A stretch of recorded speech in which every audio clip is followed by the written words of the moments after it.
Tell me, are the voice and screen clear? All okay? Yes? All okay? Good. Let everyone join. Within a minute, we will start. Good morning, everyone. Good morning. Yes, good morning. Yes, sir. Good morning. Good morning to all of you. दरवाजा डाल दीजिए.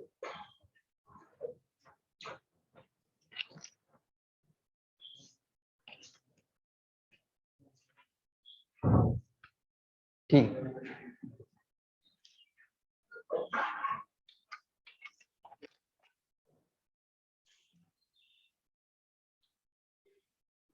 क्या होता last point बघा. Newton's first law झालाय. Newton's first law is law of inertia. Newton's first law is law of inertia.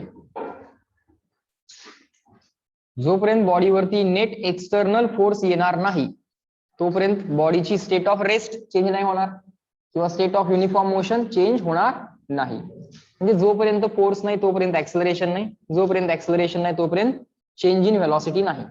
मग velocity 0 असेल म्हणजे बॉडी रेस्टला आहे. व्हेलॉसिटी 0 असेल तर 0 राहील आणि व्हेलॉसिटी कॉन्स्टंट असेल तर कॉन्स्टंट राहील. व्हेलॉसिटी चेंज कशी होऊ शकते? By change in direction, by change in magnitude और बाय चेंज इन बोथ. बर, हेडिंग द्या. Newton second law of motion. Statement लिहून घ्या. स्टेटमेंट लिहून घ्या. Newton's second law states the rate of change of momentum of body is directly proportional to the applied force and takes place in the direction of force. Statement लिहून घ्या. The rate of change of momentum of body is directly proportional to. Statement लिहून घ्या सगळ्यांनी. The rate of change of momentum of body is directly proportional to the applied force and takes place in the direction of force.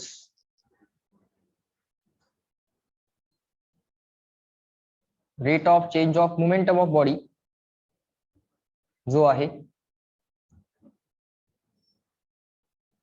तो काय आहे?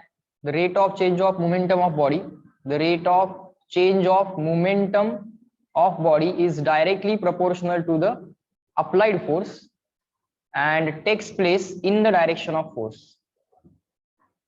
And takes place in the direction of force.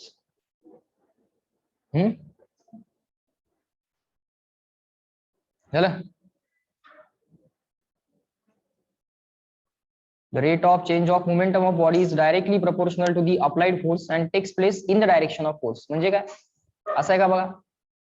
Rate of change of momentum of body means change in momentum upon change in time or the time required.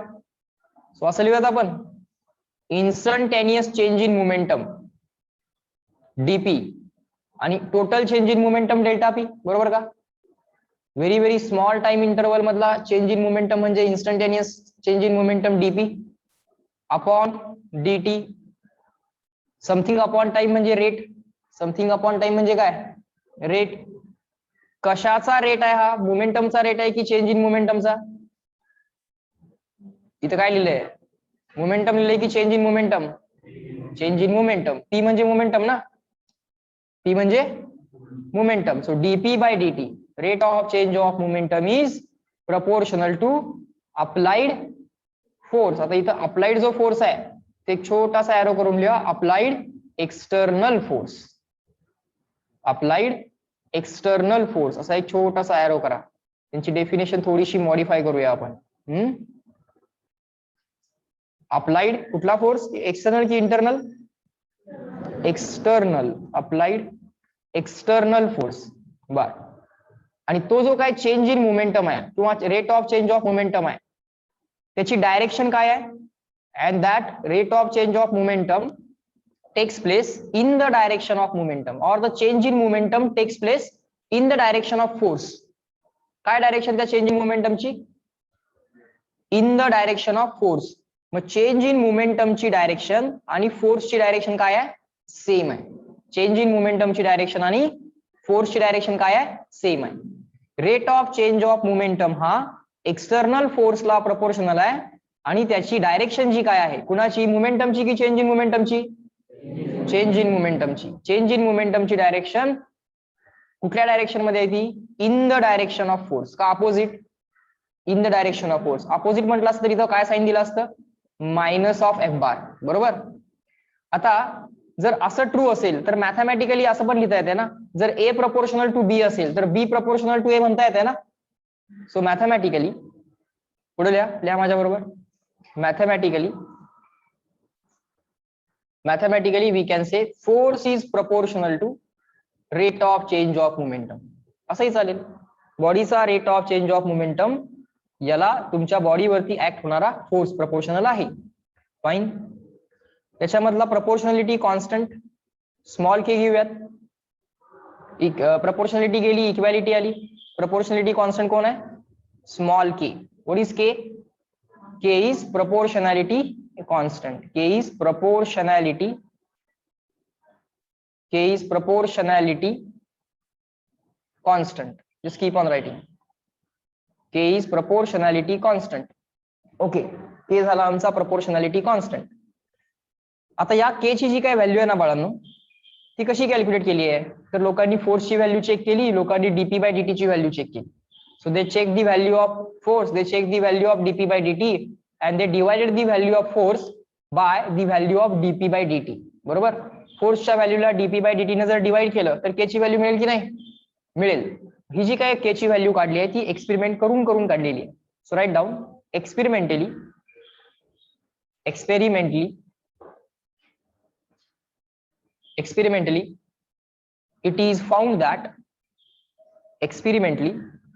it is found that असं सापडलंय आम्हाला. It is found that the value of proportionality constant k is equal to 1. ती सापडले आम्हाला 1. Therefore आपण असं म्हणतोय force is rate of change of momentum of body. Force on the body is rate of change of momentum of body. F is equal to dp by dt. F is equal to काय, dp by dt. लक्षात. Vector मध्ये लिहायचं असेल तर काय लिहिशील बाळ, F bar is equal to what is the direction of force, direction of change in momentum.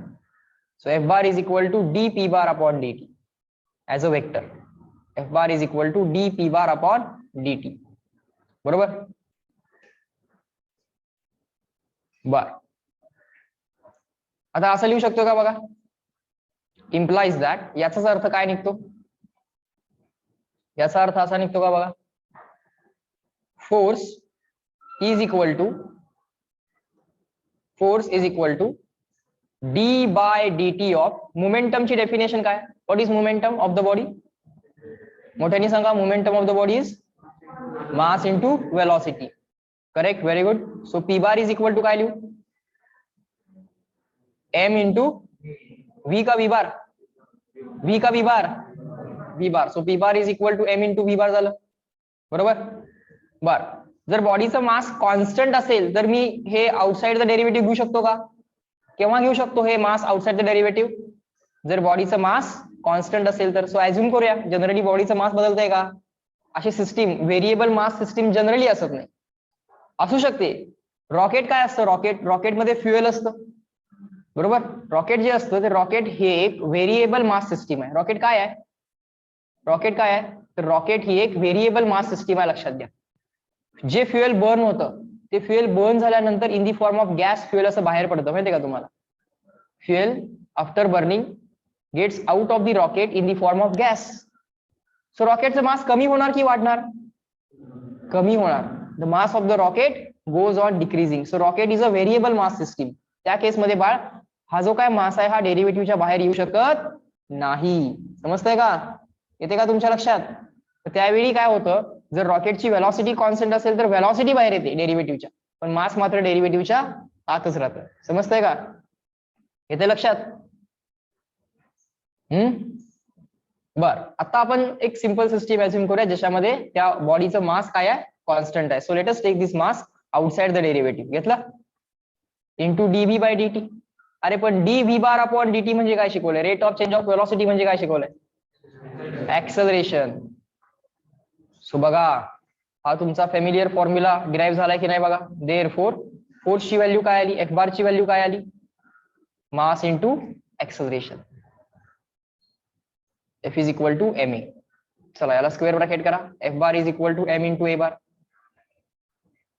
झालं? ही note लिहून घ्या खाली.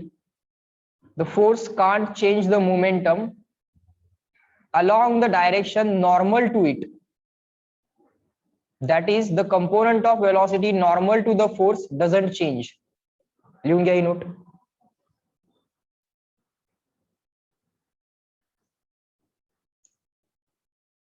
खाली एक नोट लिहिली ती नोट पण लिहून घ्या. F is equal to M a लिहून झाल्यानंतर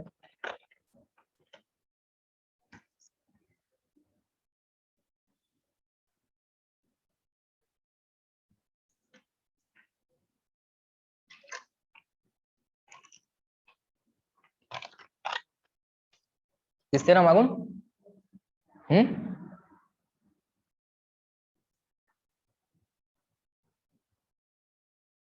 force can't change the momentum along a direction normal to it. Normal म्हणजे काय? परपेंडिक्युलर. अरे सांगणार आहे नोट, पहिला लिहून तर घे, गडबड करू नकोस.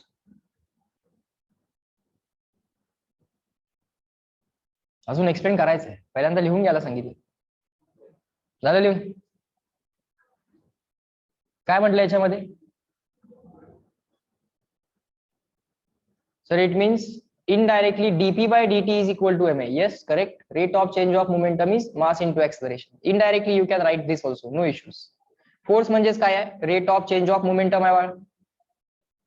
बघा अथर्व काय म्हणतोय? Rate of change of momentum. Force म्हणजे rate of change of momentum असं लिहू शकतोय आपण त्याला. Is equal to M into A bar लिहू शकतोय का? बोला यस नो, मोठ्याने बोला. येस, चालेल, काय अडचण नाही. बरं आता बाळांनो ही नोट बघा. या नोट मध्ये काय म्हटलंय? Force cannot change the momentum along the direction normal to it. Force मुळे जो काय चेंज इन मोमेंटम होतो तो in the direction of force होतो की perpendicular to the direction of force होतो? फोर्स मुळे जो काय चेंज इन मोमेंटम होतो तो in the direction of force की perpendicular to the direction of force? हा, in the direction of force. मग तेच म्हटलंय, force cannot change the momentum along a direction normal. नॉर्मलचं मिनिंग काय? Perpendicular. Force cannot change the momentum along the direction normal to it. समजलं का? आता momentum change करायसाठी मला सांगा, वेलॉसिटी चेंज करावी लागेल. मास तर फिक्स घेतलं ना आपण. बॉडीचं मास काय घेतलंय आपण? बोला, फिक्स. बॉडीचं मास काय घेतलंय? फिक्स. मग मोमेंटम चेंज करायसाठी काय चेंज करावं लागेल? बॉडीची वेलॉसिटी. बर, मग कोणती वेलॉसिटी चेंज होणार? फोर्सला परपेंडिक्युलर असणारी की फोर्सला पॅरलल असणारी? फोर्सला पॅरलल असणारी, बरोबर. मग समजा जर तुमचा फोर्स इकडे आहे, बरोबर, असा फोर्स आहे आणि अशी वेलॉसिटी आहे. आता काय करावं लागेल ते मी तुम्हाला सांगतो. आता फोर्स काय करू शकतो? तर फोर्स त्याला पॅरलल असणारी वेलॉसिटी चेंज करू शकतो. मग या फोर्सला किंवा या वेलॉसिटीला तुम्हाला रिझॉल्व्ह करावं लागेल. जनरली आपण फोर्स रिझॉल्व्ह करतो, जनरली. मग हा फोर्स आपण रिझॉल्व्ह करायचा. इकडे कोणता कंपोनेंट बाळ फोर्सचा? बोला, तुम्हाला माहित आहे वेक्टर रिझॉल्व्ह करता येतात. Cos theta. मग मोठ्याने सांगा, हा कंपोनेंट काय येणार? F cos theta. आणि बाळ हा कंपोनेंट काय येणार? एफ साइन थिटा, बरोबर. हा जो काय एफ कॉस थिटा आहे बाळांनो, हा एफ कॉस थिटा या वेलॉसिटीचा मॅग्निट्यूड बदलेल. काय बदलेल? मॅग्निट्यूड बदलेल. आता हा वाढवेल की कमी करेल? एकतर वेलॉसिटी राईटवर्ड आहे आणि फोर्स पण राईटवर्ड आहे, त्यामुळे वेलॉसिटीचा मॅग्निट्यूड वाढेल की कमी होईल? वाढेल, बरोबर. आणि हा एफ साइन थिटा जो आहे तो या वेलॉसिटीची डायरेक्शन चेंज करायचा प्रयत्न करेल. काय चेंज करायचा प्रयत्न करेल? डायरेक्शन चेंज करायचा प्रयत्न करेल हा एफ साइन थिटा. कारण हा एफ साइन थिटा जो आहे तो या वेलॉसिटीला परपेंडिक्युलर आहे, त्यामुळं याच्या हातात वेलॉसिटीचा मॅग्निट्यूड चेंज करणं नाही आहे, पण याच्या हातात काय आहे? वेलॉसिटीची डायरेक्शन चेंज करणं. ऑलवेज लक्षात ठेवा, जेव्हा जेव्हा फोर्स आहे तेव्हा तेव्हा काय असणार? एक्सेलरेशन असणार. Whenever there is force there is acceleration. Whenever there is acceleration there is change in velocity. आता व्हेलॉसिटी चेंज करायची, या फोर्सला आपण दोन पार्ट्स मध्ये डिवाइड केलंय. कसं कसं केलंय? एफ कॉस थिटा आणि एफ साइन थिटा. या एफ कॉस थिटा हा काय काम करेल? व्हेलॉसिटीचा मॅग्निट्यूड चेंज करेल, वाढवू शकेल किंवा कमी पण करू शकेल. जर हा force in the direction of velocity असेल तर व्हेलॉसिटीचा मॅग्निट्यूड वाढेल, आणि जर हा एफ कॉस थिटा व्हेलॉसिटीला अपोजिट असेल तर व्हेलॉसिटीचा मॅग्निट्यूड कमी होईल. बर, मग हा एफ साइन थिटा काय करणार आहे? त्याला पण काहीतरी काम पाहिजे, त्यानंही ऍक्सेलरेशन येणारच आहे. Whenever there is force there is acceleration, whenever there is acceleration there is change in velocity. So हा चेंज इन व्हेलॉसिटी कसं करणार? बाय चेंजिंग मॅग्निट्यूड की by changing direction? By changing direction.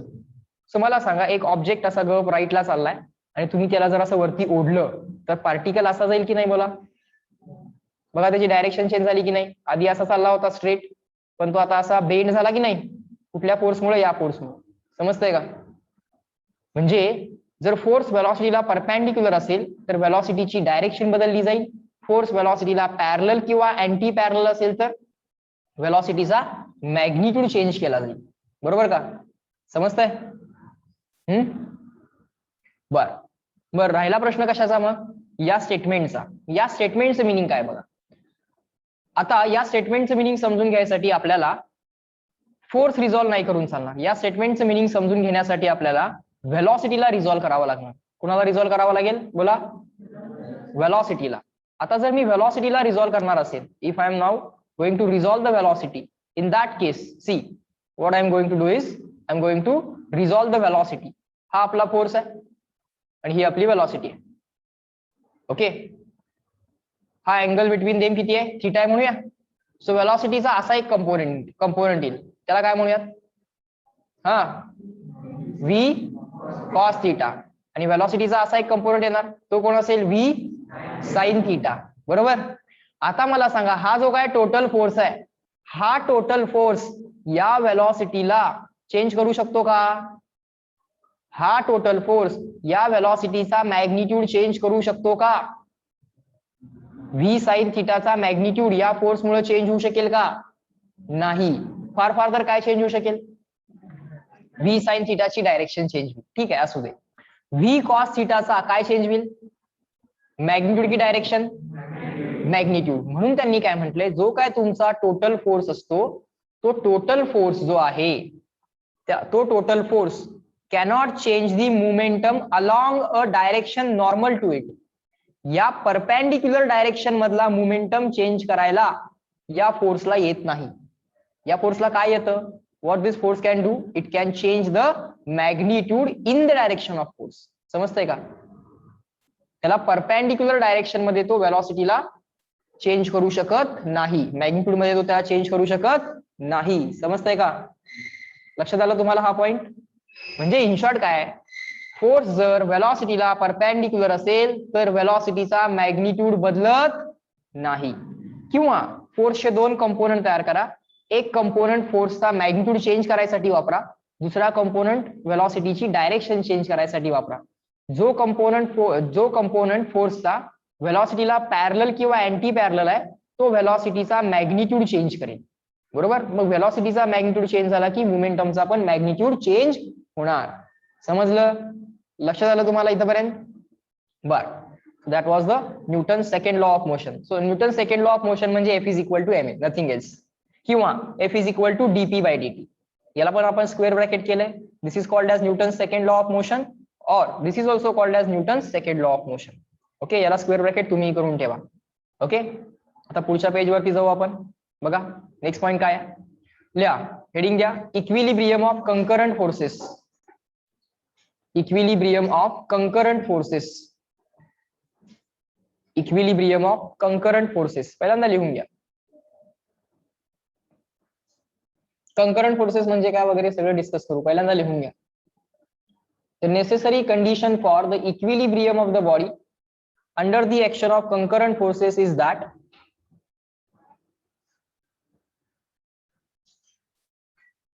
the vector sum of all the forces acting on the body must be zero. एवढं पहिल्यांदा statement लिहून घ्या. Condition for equilibrium, त्याचं statement पहिल्यांदा लिहून घ्या. Then we will understand that statement. The necessary condition for the equilibrium of a body under the action of concurrent forces is that the vector sum of all the forces acting on the body must be 0. म्हणजे काय समजून घेऊ.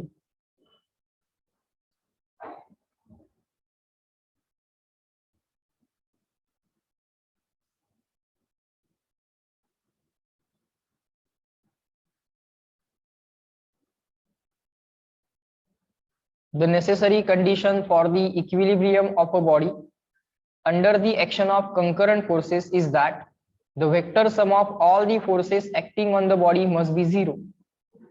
बर,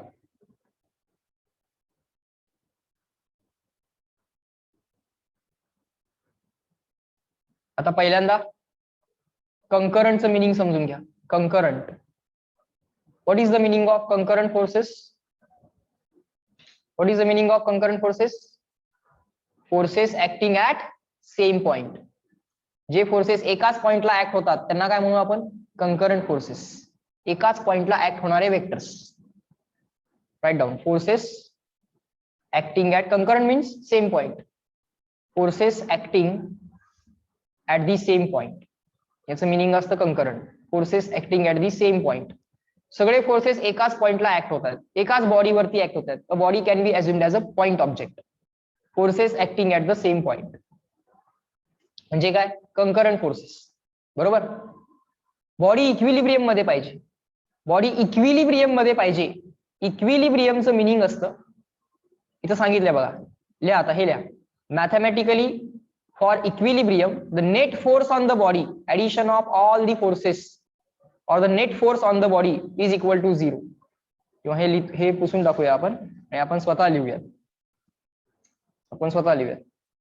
इक्विलिब्रियमचा अर्थ काय असतो की बॉडीवरचा net force काय पाहिजे? 0 पाहिजे. Mathematically for equilibrium we can say the net force acting on the body should be equal to 0. बॉडीवरचा नेट फोर्स जेव्हा 0 असतो, बॉडीवरचा नेट फोर्स जेव्हा 0 असतो तेव्हा बॉडीला काय म्हणायचं? इक्विलिब्रियम मध्ये आहे. मग बॉडीवरचा नेट फोर्स जो काय असेल, त्या नेट फोर्सचे 3 कंपोनंट्स असतील. X component, Y component, Z component असेल की नाही? मग आपण असं म्हणू शकतो नेट फोर्स 0 असेल तर त्या नेट फोर्सचा जो काय एक्स कंपोनंट आहे तो पण 0 पाहिजे. नेट फोर्सचा जो काय वाय कंपोनंट आहे तो पण 0 पाहिजे आणि नेट फोर्सचा झेड कंपोनंट जो आहे तो पण 0 पाहिजे. जर ही कंडिशन सॅटिस्फाय होत असेल तर बॉडीला काय म्हणायचंय? Body is in equilibrium. Okay. आता तुम्ही सगळे बेंचवरती बसलाय, तुम्ही कुठे ऍक्सलरेट होताय का? ऍक्सलरेटिंग अप किंवा ऍक्सलरेटिंग डाऊन आहात का तुम्ही? नाही. सो तुमच्यावरती 2 फोर्सेस ऍक्ट होत आहेत. Right now you are sitting on the bench or the chair or let's say you are standing on the ground. So तुमचा जर विचार केला, आता मी ग्राउंड वगैरे काय ड्रॉ करत नाहीये, तुमचा जर विचार केला तर तुमच्यावरती 2 फोर्सेस ऍक्ट होत आहेत. एक आहे तुमचं वेट mg, बरोबर की नाही? तुमचं स्वतःचं वेट mg, आणि तुमच्यावरती आणखीन एक फोर्स आहे, कोण? Normal reaction. या नॉर्मल रिएक्शननं आणि mg न एकमेकांना काय केलंय? बॅलन्स केलंय की इम्बॅलन्स? बॅलन्स. त्यामुळे तुमच्यावरचा नेट फोर्स काय आहे? 0. तुमच्यावरचा net force in Y direction काय आहे? तुमच्यावरचा net force in Y direction काय आहे? 0. बर, तुम्ही लेफ्टला किंवा राईटला ऍक्सलरेट होताय का? नाही. मग लेफ्टला किंवा राईटला ऍक्सलरेट होत नाहीये, मग तुमच्यावरचा net force in X direction काय आहे? 0. बर, तुम्ही पुढं किंवा मागं जाताय का? तुम्ही पुढं किंवा मागं येताय का? ऍक्सलरेट होताय का पुढं किंवा मागं? नाही. म्हणजे तुमच्यावरचा झेड डायरेक्शन मधला फोर्स पण काय आहे? 0. मग आता तुम्ही इक्विलिब्रियम मध्ये आहात की नाही? बोला येस नो. येस. समजलं? इक्विलिब्रियमची कॉन्सेप्ट क्लिअर व्हायला चालू झाली हळूहळू. बर, म्हणजे इक्विलिब्रियमचा अर्थ काय असतो की net force acting on the body should be equal to 0. आणि बाळ नेट फोर्स 0 येण्यासाठी एक्स डायरेक्शन मधला नेट फोर्स पण 0 यायला पाहिजे, वाय डायरेक्शन मधला नेट फोर्स पण 0 यायला पाहिजे, झेड डायरेक्शन मधला नेट फोर्स पण 0 यायला पाहिजे. आता नेट फोर्स 0 येण्यासाठी vector sum of all the forces acting on the body should be equal to 0. बोला येस नो. बॉडीवरती ऍक्ट होणाऱ्या सगळ्या फोर्सेसची वेक्टर सम काय पाहिजे? 0. कारण फोर्स वेक्टर आहे की स्केलर आहे? फोर्स वेक्टर आहे की स्केलर आहे? वेक्टर. मग फोर्स 0 येण्यासाठी वेक्टर सम 0 पाहिजे की स्केलर सम 0 पाहिजे? वेक्टर सम 0 पाहिजे, तेच इथं लिहिलेलं आहे. कंकरंट फोर्स म्हणजे काय? फोर्सेस ऍक्टिंग ऑन किंवा forces acting at same point. बरोबर. आता तुम्ही म्हणाल सर पर्सन किंवा ह्युमन बिईंग तर काय पॉइंट ऑब्जेक्ट नाही आहे, ह्युमन बिईंग पॉइंट ऑब्जेक्ट आहे का? नाही. मग तरी सुद्धा आपण त्याला पॉइंट ऑब्जेक्ट असं कन्सिडर केलं की नाही केलं. मग हा जो काय पॉइंट असतो हा पॉइंट असतो सेंटर ऑफ मास. जे काय फोर्सेस ऍक्ट होतात ते एखादा जर मोठा ऑब्जेक्ट असेल, if the object is large, if it is a collection of point objects. Human body is a collection of points, बरोबर का? एक मोठा ऑब्जेक्ट जो आहे तो कलेक्शन ऑफ पॉइंट ऑब्जेक्ट्स आहे. बोला येस नो, मोठ्याने बोला येस नो. जर मोठा ऑब्जेक्ट जर असेल त्याला म्हणतात काय म्हणता येईल, डिस्ट्रीब्युटेड ऑब्जेक्ट. काय म्हणता येईल?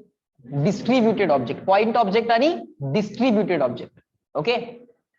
सो हा जो काय डिस्ट्रीब्युटेड ऑब्जेक्ट आहे किंवा लॉंग ऑब्जेक्ट आहे किंवा लार्ज ऑब्जेक्ट आहे, याला पॉइंट म्हणून घेतो, पण तो पॉइंट कुठला घ्यायचा असतो? सेंटर ऑफ मास घ्यायचा असतो. ओके. आता सेंटर ऑफ मास हे नाव फक्त लक्षात ठेवा, नंतर सेंटर ऑफ मास विषयी आपण शिकणार आहोत. चॅप्टरच आहे आपल्याला सेंटर ऑफ मास नावाचा. ओके. त्यामुळे त्याची काळजी आता करायची गरज नाही. सो एखाद्या लार्ज मास वरती जेव्हा एखादा फोर्स ऍक्ट होतो, इफेक्टिव्हली फोर्स तो कोणत्या पॉइंटला घ्यायचा असतो? त्या मासच्या सेंटर ऑफ मासला. इफेक्टिव्हली बॉडीवरती जो काय फोर्स ऍक्ट होतो तो कोणत्या पॉइंटला ऍक्ट होतो असं घ्यायचं? त्या बॉडीच्या सेंटर ऑफ मासला. बरोबर. आता इथं काय लिहिलंय बघा, हे पण लिहून ठेवा. ही स्टेटमेंट लिहा. 3 कंकरंट फोर्सेस. आता एक पर्टिक्युलर स्पेशल सिच्युएशन घेतलेली आहे. 3 concurrent forces will be in equilibrium. 3 concurrent forces equilibrium मध्ये असतील if they can be represented completely by the 3 sides of triangle taken in the order. 3 sides of triangle taken in the order. हे पण समजून घेऊ आपण.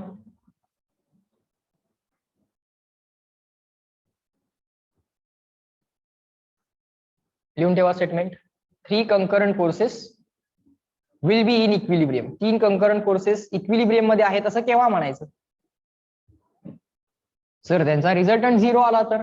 बर, त्यांचा resultant 0 केव्हा येतो बघा?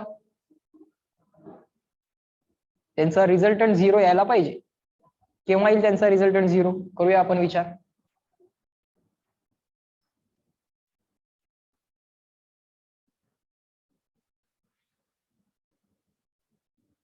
थ्री कंकरंट फोर्सेस म्हणजे एकाच पॉइंटला ऍक्ट होत आहेत.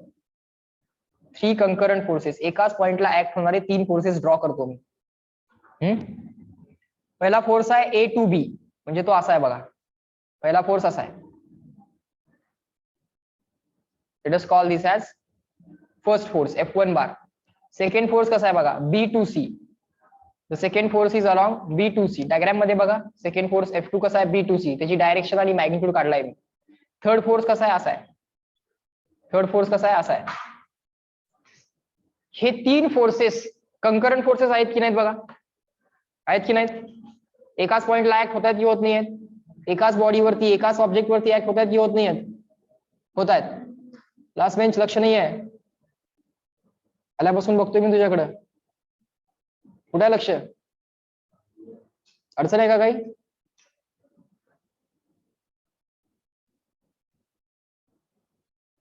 हे 3 फोर्सेस आहेत, कंकरंट पण आहेत, एकाच पॉइंटला स्टार्ट तर होत आहेत किंवा एकाच पॉइंटला ऍक्ट तर होत आहेत. या 3 फोर्सेसचा रिझल्टंट 0 केव्हा येईल? जर आपण या 3 फोर्सेसला इन दी ट्रायंगल जर अरेंज केलं आणि जर तो एक क्लोज्ड पॉलिगॉन झाला. अरे क्लोज पॉलिगॉन झाला तर रिझल्टंट किती असतो? बोला. A to B, B to C, C to A. Start point end point same झाला तर वेक्टर सम किती झाली? 0. करेक्ट. क्लोज पॉलिगॉन झाला तर vector sum, very good, all of you are giving the correct answer. Vector sum किती आली? 0. म्हणजे पहिला जो काय फोर्स आहे तो F1 बार आपण असा दाखवला. पहिला दाखवला F1 बार. आता दुसरा फोर्स F2 बार जो आहे तुम्हाला इथे ठेवावा लागेल. Taken in the order. Order change करायची आहे का? A to B, B to C, C to A. बरोबर. F2 बार आपण असा दाखवला. बरोबर. F2 बार दाखवला. आता हा जो काय F3 बार आहे, हा F3 बार जेव्हा इथे येईल तेव्हा हा पॉलिगॉन काय व्हायला पाहिजे? क्लोज्ड व्हायला पाहिजे. म्हणजे काय? 3 concurrent forces will be in equilibrium. हे 3 फोर्सेस इक्विलिब्रियम मध्ये केव्हा असतील? If they can be represented completely by the 3 sides of triangle. Magnitude आणि डायरेक्शन मध्ये, म्हणजे कंप्लीट वेक्टर कम्प्लिटली दाखवा म्हणजे काय, in magnitude as well as in direction by the 3 sides of triangle taken in the order. अरे triangle तयार व्हायला लागलाय, ऑर्डर पण चेंज करत नाहीये, म्हणजे रिझल्टंट किती आला, A to B, B to C, C to A. Order change केली का, नाही, क्लॉकवाईजच फिरतोय ना, म्हणजे ऑर्डर पण चेंज करत नाहीये. आणि एक ट्रायंगल मिळतोय. ट्रायंगल हा क्लोज पॉलिगॉन आहे की ओपन, क्लोज पॉलिगॉन मध्ये वेक्टरचा रिझल्टंट किती येतो, ऑर्डर चेंज केली नाही तर 0. मग या 3 फोर्सेसची वेक्टर सम जर 0 असेल तर इथं सांगितलंय ना, वेक्टर सम जर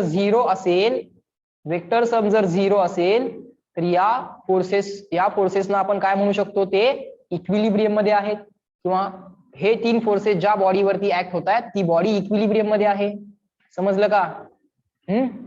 मग 4 फोर्सेस मुळे काय व्हायला पाहिजे, 4 फोर्सेस इक्विलिब्रियम मध्ये असण्यासाठी ट्रायंगल मिळाला पाहिजे की क्वाड्रिलॅटरल मिळाला पाहिजे. समजतंय का?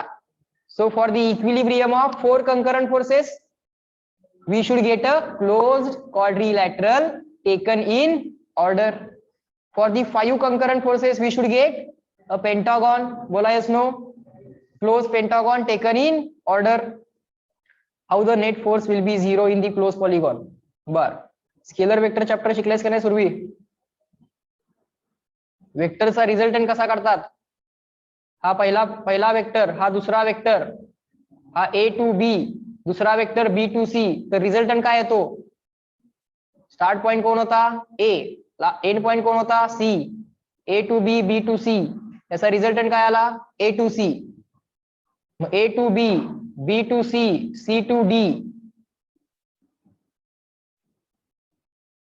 याचा रिझल्टंट काय येणार बोला, start point A, end point D, resultant काय येणार A to D, A to B, B to C आणि C to A.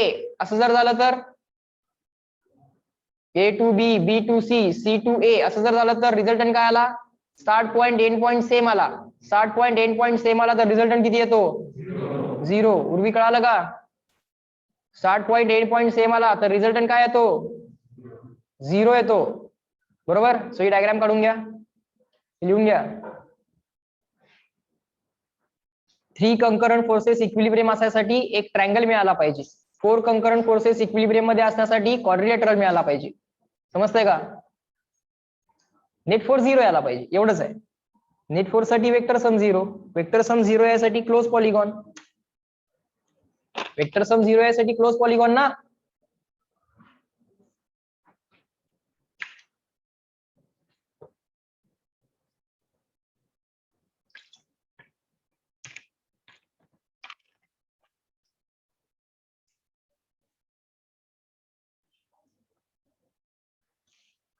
झालं?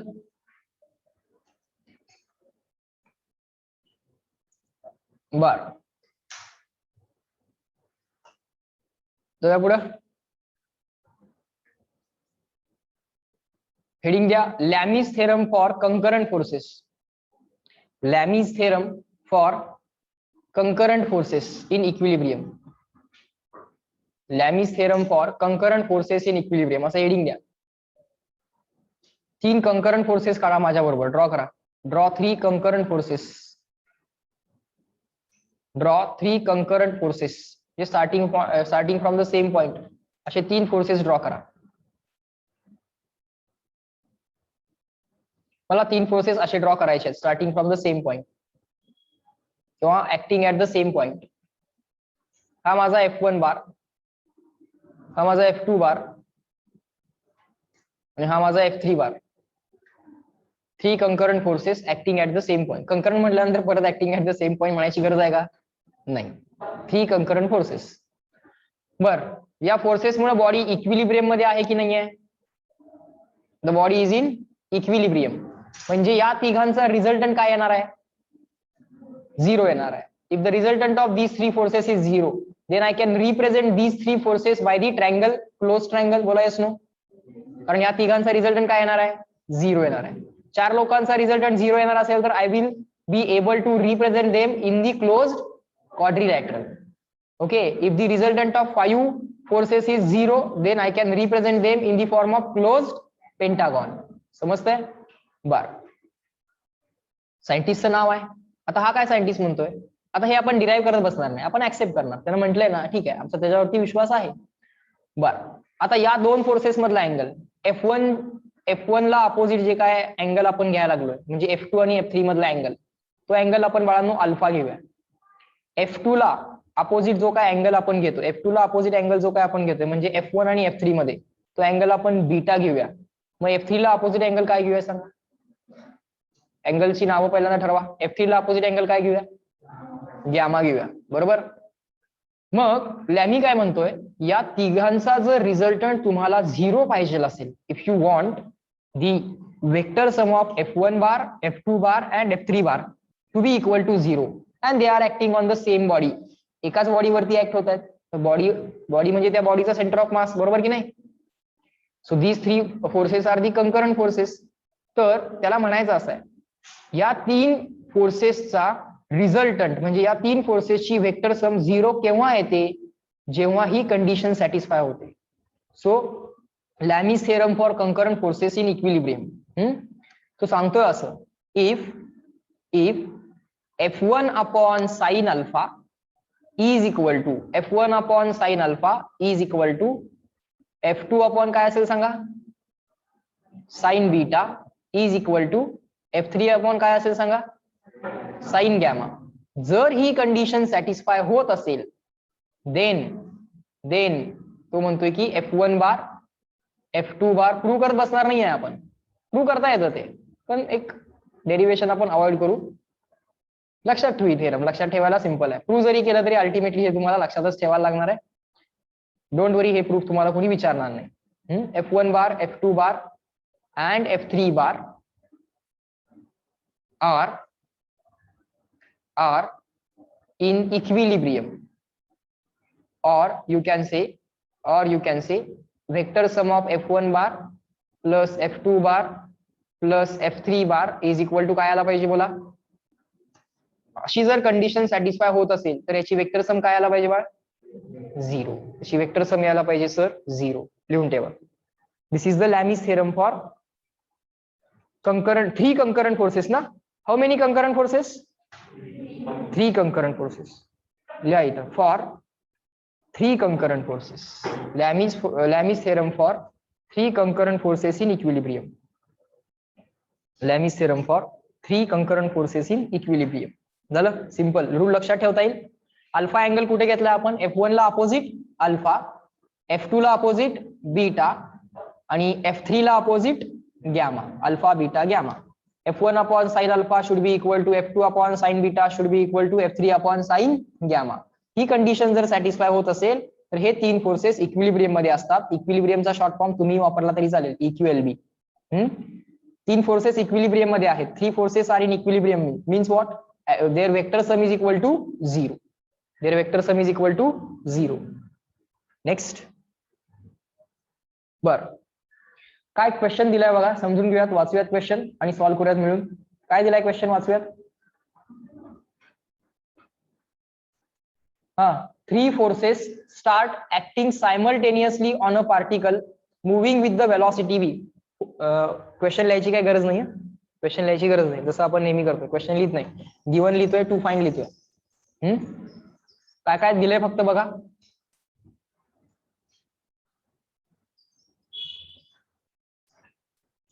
एक सेकंड, एक व्यवस्थित एक इंक सिलेक्ट करूया आपण, ज्याच्याने व्हाईट वरती पण लिहिता येईल आणि ब्ल्यू वरती पण लिहिता येईल.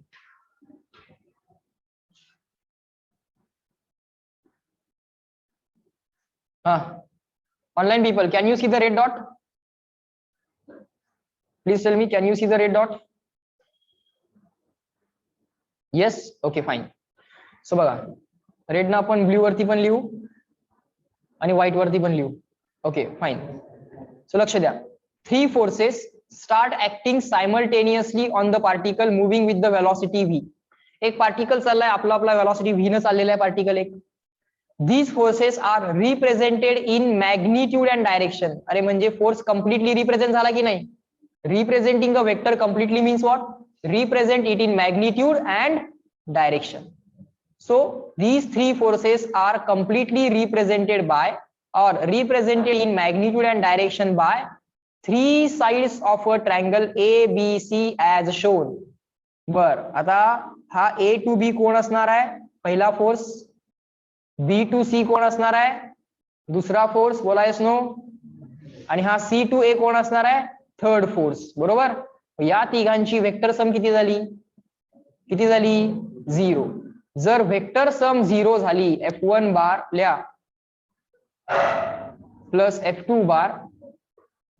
या क्वेश्चन मध्ये गिवन काय आहे आणि टू फाइंड काय आहे ते लिहूयात. आपण असं लिहिलं असतं. आपण कसं लिहिलं असतं? आपण असं लिहिलं असतं. क्वेश्चन 3 म्हटलं असतं. क्वेश्चन 3 मध्ये एक इथे लिहा, particle moving with velocity v. Question लिहायची गरज नाही, फक्त एवढंच लिहा. What is given? Particle moving with velocity v बार. एक पार्टिकल दिलाय जो वेलॉसिटी v बार न मूव्ह होतोय. Okay. Forces acting on particle. Forces acting on particle. Particle वरती ऍक्ट होणारे जे काय फोर्सेस आहेत, forces acting on the particle represented by कसे रिप्रेझेंट केलेत? एबीसी ट्रायंगल न. By triangle ABC. By triangle ABC.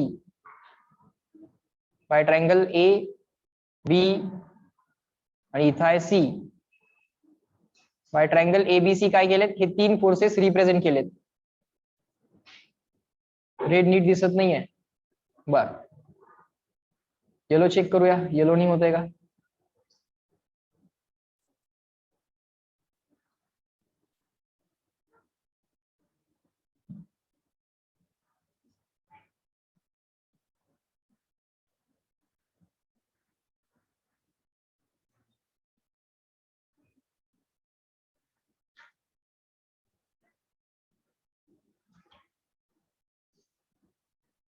तिकडे दिसलं की इकडे दिसत नाही.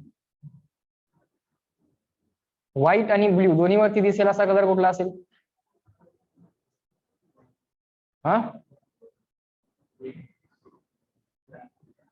ब्लॅक दिसतोय. ब्लॅक दिसत असेल काय अडचण नाही. मग ब्लॅक इकडे दिसतोय. ब्लॅक इकडे दिसतोय का तुम्हाला व्यवस्थित? ग्रीन चेक करूया.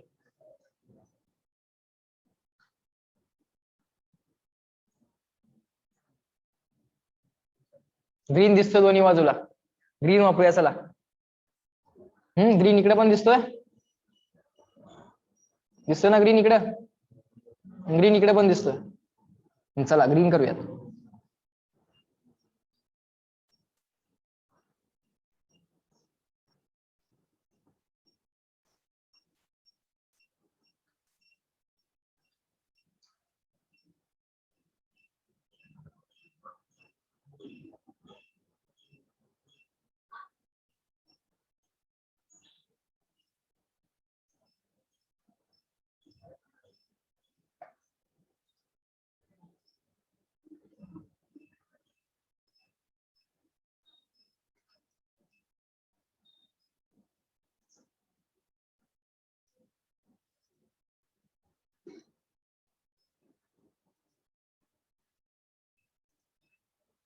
झालं? दिसलं? बर, पुढं.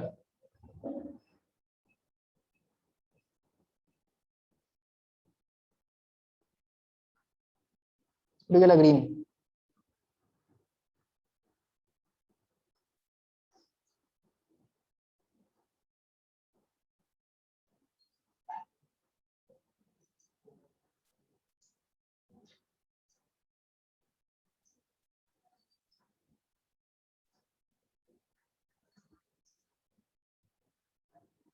कुठे दिसत नाहीये green.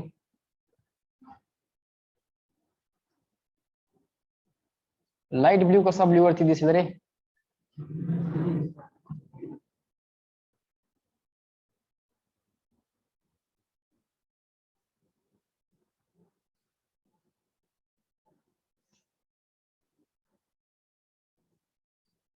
Green is clearly visible. होय रे, सापडू दे की मला ग्रीन. हा, लिहा. Point A, point B, point C. A to B कोण असणार तुमचा F1 bar, B to C कोण असणार F2 बार, सी टू ए कोण असणार F3 बार. ओके, मग 4 ऑप्शन दिलेत, 4 ऑप्शन लिहून घ्या. Option A, option B, option C, option D. The particle will now move with the velocity remains unchanged, less than V bar, greater than V bar. हा शेवटचा part as it is लिहा. The particle will now move with the velocity V bar remains unchanged, less than V bar, greater than V bar. इथपर्यंत question मधलं given लिहून घेतलं. त्याच्या पुढे to find काय आहे?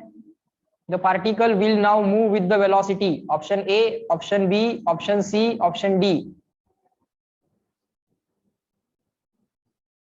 लिहा.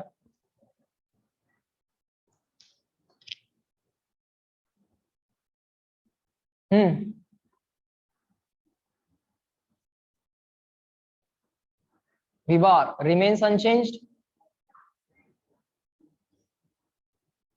less than V bar, greater than V bar. 4 options लिहून घ्या आणि मग आपण याचं सोल्युशन लिहू.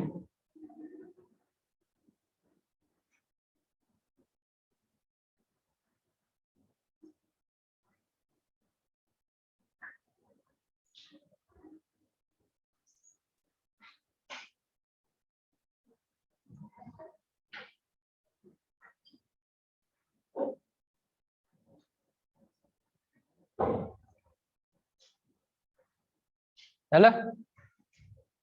काय असेल सोल्युशन याचं? काय सांगता येईल? ऑप्शन 1 2 3 4 काय आलं बरोबर सांगा. हा, एबीसीडी ए येणार, काय येणार नक्की का? कुठला ऑप्शन येणार? ए येणार, बी येणार, सी येणार की डी? हा, ए. का बरं? लिहा.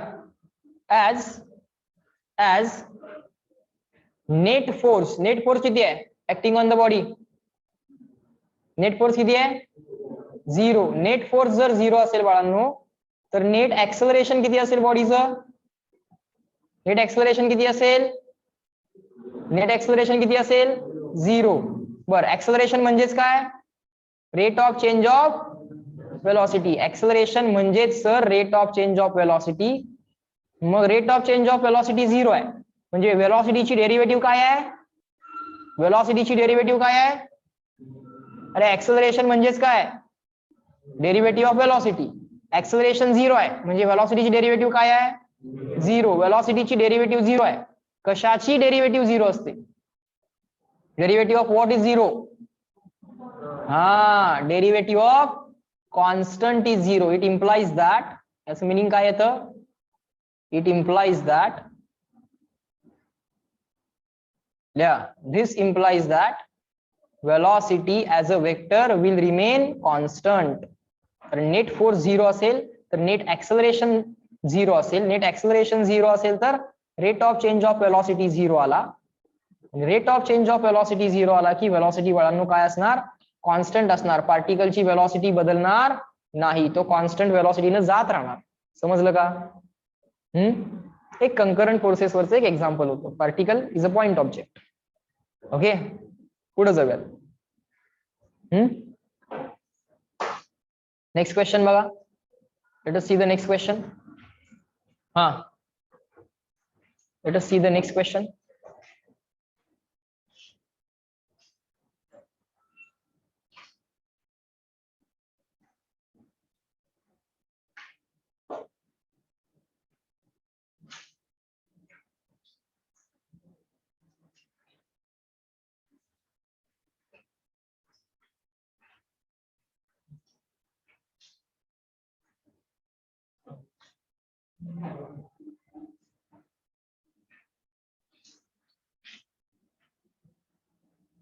हा बघा, two forces are such that. काय दिलंय, काय लिहिलंय, काय दिलंय, काय विचारलेले? Question number 4. Two forces are such that the sum of their magnitudes is 18 Newton.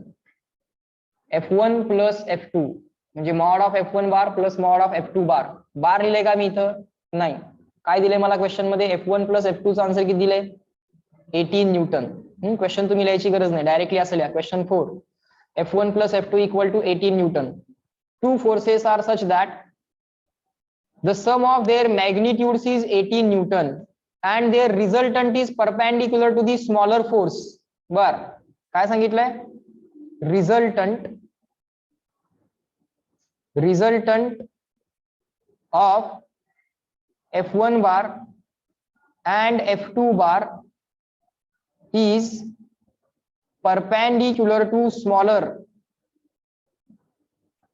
मग F1 स्मॉलर म्हणू आणि F2 काय म्हणू? लार्जर म्हणू. दोन पैकी कुठल्या तरी एकाचा मॅग्निट्यूड जास्त असेल, एकाचा कमी असेल की नाही? मग स्मॉलर फोर्सला रिझल्टंट कसा आलाय? परपेंडिक्युलर आलाय. ठीक आहे. Two forces are such that the sum of their magnitudes is 18 Newton and their resultant is perpendicular to the smaller force and the magnitude of resultant is 12. मग रिझल्टंट फोर्सला आपण R म्हणूया.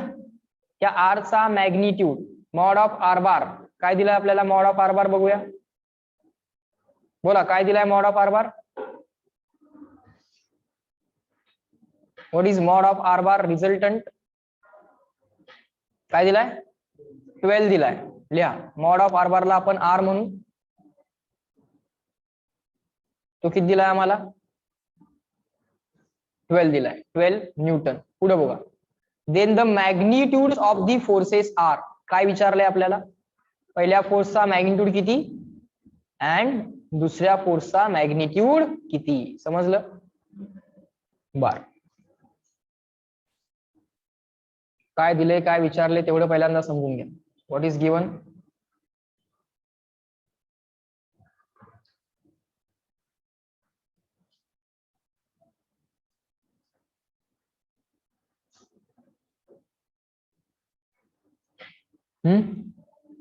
बर आता पुढे बघा काय काय करता येईल. हे यांनी जे काय दिले ते पहिल्यांदा आपण व्हेरीफाय करूया. आपल्याला पहिल्या फोर्सचा मॅग्निट्यूड आणि दुसऱ्या फोर्सचा मॅग्निट्यूड विचारलाय. या दोन फोर्सचा जो काय रिझल्टंट आहे तो रिझल्टंटचा मॅग्निट्यूड दिलाय आणि तो रिझल्टंट फोर्स स्मॉलर फोर्सला परपेंडिक्युलर आहे. बर एक फोर्स आपण असा घेऊया.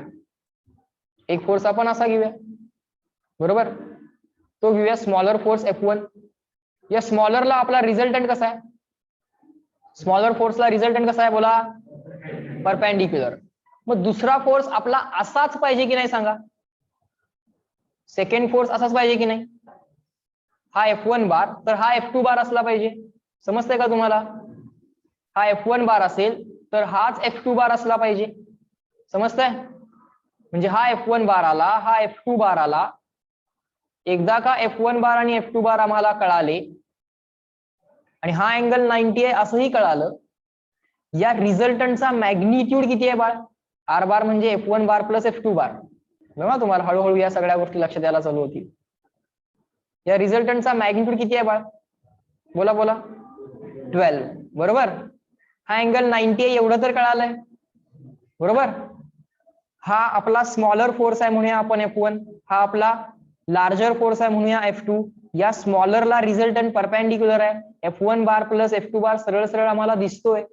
आता या तीन मॅग्निट्यूड्स मध्ये काय रिलेशन असेल? हा व्हेक्टर मध्ये असं रिलेशन असेल. Resultant is equal to F1 bar plus F2 bar असं असेल, मला मान्य आहे. No issues. पण बाळांनो या मॅग्निट्यूड्स मध्ये काय रिलेशन असेल? म्हणजे F1, F2 आणि R या तीन मॅग्निट्यूड्स मध्ये काय रिलेशन असेल कोण सांगेल?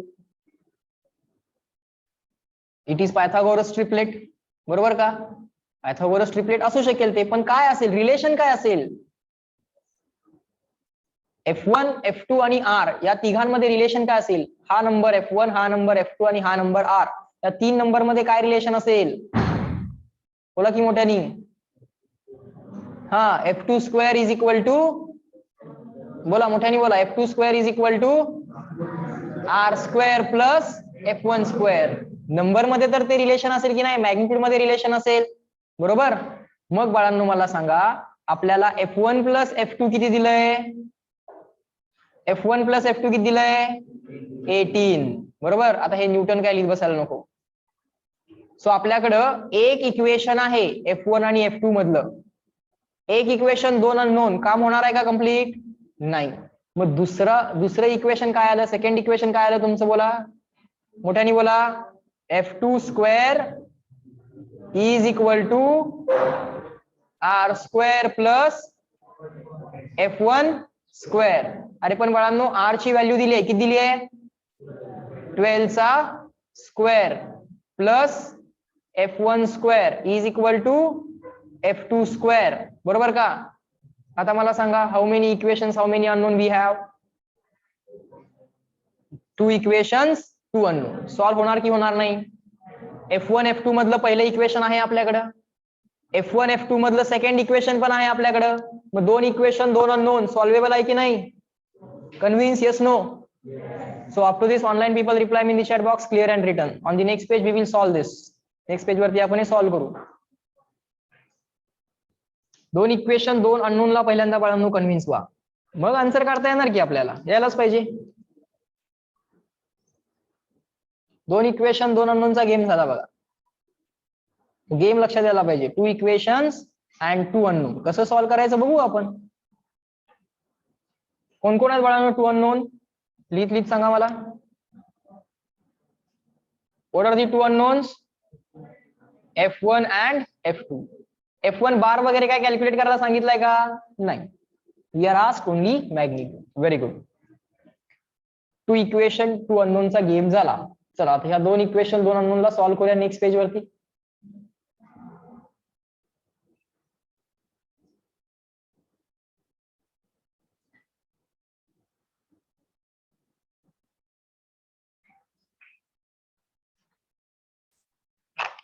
शक्यतो माझ्या बरोबर लिहित चला.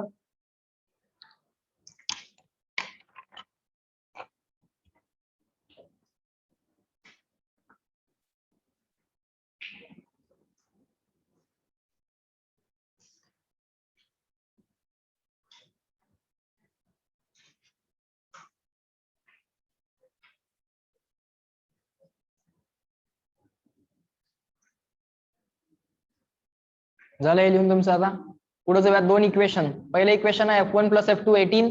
दुसरे इक्वेशन आहे F2 square equal to 12 square plus F1 square. बर लिहा 2 इक्वेशन्स 2 अननोन. पहिलं काय आहे? F1 plus F2 equal to काय? 18. हे एक इक्वेशन होतं. आणि दुसरं इक्वेशन कसं होतं? F2 square is equal to 12 square plus F1 square. आता काय करतो बघा, मी या 2 इक्वेशन 2 अननोन मधनं मी फायनल आन्सर माझं तयार करणार आहे. मी क्वाड्रॅटिक वगैरे काही तयार करत बसणार नाही. मी यातनं F1 ची व्हॅल्यू काढून यात टाकणार नाही. मला असं वाटतंय का यातनं F1 ची व्हॅल्यू काढून यात टाकूया मग परत क्वाड्रॅटिक सॉल्व्ह करत बसावं लागतंय? तसं नको करायला. काय करायचं मी तुम्हाला सांगतो. मला असं वाटतंय काय करावं, इथं मी लिहिणार F2 square minus F1 square या इक्वेशनला मॉडिफाय करून इज इक्वल टू काय आलं? 12 स्क्वेअर. आता हे ए square minus B square format मध्ये आहे की नाही? ए स्क्वेअर मायनस बी स्क्वेअर. मग मी याला ए मायनस बी किंवा ए प्लस बी इंटू काय लिहू शकतोय? लिहा माझ्या बरोबर. A plus B into A minus B असं लिहू शकतोय, which is equal to 12 square. पण बाळांनो मला या F1 प्लस F2 ची किंवा F2 प्लस F1 ची व्हॅल्यू ऑलरेडी माहित आहे. किती माहिती आहे ती मला बोला? 18. ती व्हॅल्यू किती माहिती आहे मला? 18. सो मी इथं काय लिहिणार? 18 in the bracket F2 minus F1 is equal to 12 square. 12 square ला 12 into 12 म्हणायला काय हरकत नाही. सो F2 minus F1 किती आलं बाळ? 12 into 12 upon 18 आलं सर. 6 ने डिवाइड होत आहे. 6 into 2 12, 6 into 3 18, 12 ला 3 ने डिवाइड होत आहे. 3 into 4 is 12, 4 into 2 is 8. So final answer किती यायला लागले? 8 यायला लागले. F2 minus F1 चा आन्सर किती यायला लागले? 8 यायला लागले. आता 4 ऑप्शन मध्ये बघा ना, कशाला F1 F2 सॉल्व्ह करताय? कोण सांगितलंय तुम्हाला F1 F2 सॉल्व्ह करायला? आम्ही तुम्हाला एवढंच सांगितलंय F1 प्लस F2 18 येते. 4 ऑप्शन बघा ज्यात F1 प्लस F2 18 येते का बघा? 4 ऑप्शन F1 प्लस F2 ज्यात 18 येते. 4 ऑप्शन मधले कुठले ऑप्शन इलिमिनेट होतात सांगा मला. क्वेश्चन नंबर 4 आहे. 12 प्लस 6 18 येते, 13 प्लस 5 18 येते, 10 प्लस 8 18 येते, 16 प्लस 2 18 येते. मग F1 प्लस F2 न काम होत नाही. F1 मायनस F2 8 कशात आहे बघा? F1 मायनस F2 8 कशात आहे बघा? कुठल्या ऑप्शन मध्ये आहे बघा? 12 मायनस 6 6. 13 मायनस 5 8 आलं का. 16 मायनस 2 14 नाही चालणार. 10 मायनस 8 2 नाही चालणार. कुठला ऑप्शन चालेल. अरे बोला कुठला ऑप्शन चालेल. Option B Bombay. बोला येस नो. पुढचं सॉल्व्ह करणार आहे का. F1 F2 सॉल्व्ह करणार आहे का नाही. ओनली ऑप्शन 2 सॅटिस्फाईज दिस. पुढे काय लिहिणार मी. फ्रॉम ऑप्शन्स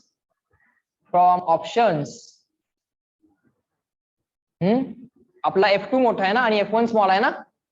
F2, F1 ची व्हॅल्यू काय आला पाहिजे 13,5. समजतंय. आपला F1 स्मॉलर होता आणि F2 लार्जर होता. मग ऑप्शन्स मधनं जायचं आपण का. आता परत ह्या दोन इक्वेशन दोन सॉल्व्ह करणार. हे सॉल्व्ह करता येते आपल्याला. आता यातनं तुम्ही F1 कॅल्क्युलेट करून यात टाका. तुम्हाला F2 ची व्हॅल्यू मिळेल. परत एकदा F2 ची व्हॅल्यू मिळाली की एकतर या इक्वेशन मध्ये टाका किंवा इक्वेशन 4 मध्ये टाका. ते सगळं करता येते पुढचं. पण तसं करायची गरज नाही आहे. हे समजलं का तुम्हाला. मला F1 F2 एक्झॅक्ट कॅल्क्युलेट करत बसायची गरज नाही. मी ऑप्शन्स मधनं कॅल्क्युलेट करू शकतोय. समजून घ्या. We can do that from options. Next पुढे जाऊयात. Example number 5. Explain the fourth step. Fourth step कुठली. फोर्थ स्टेप चेक कर. ही step A square minus B square काय असते. A square minus B square काय असते. हे शिकलायस की नाहीस. लहानपणी शिकलाय तुम्ही हे. ए स्क्वेअर मायनस बी स्क्वेअर काय असते.